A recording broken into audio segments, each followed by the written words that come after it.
Hello, Jules. It's been a while, but I am trying something that I seen at the Dollar Tree, and it was only $5. And it is the resin kit.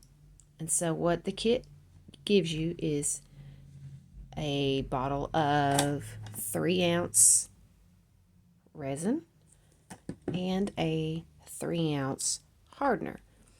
I have already mixed it up, as you can tell. I've already mixed it up. But what I use to mix it up is a little shot glass, a little colored shot glass, and I used a full shot glass of resin and a full shot glass of the hardener.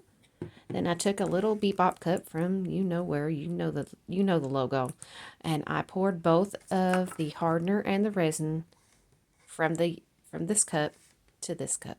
Mix it up. You mix it up 3 to 5 minutes, and then you pour it. I have already poured it, and I have got some delicious molds here that we are going to see in about 24 hours if they have come out.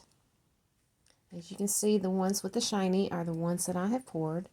So, ladies and gentlemen, stay tuned, and I will give you an updated video. All right, ladies and gentlemen, Jules, we'll see you in 24 hours. Bye.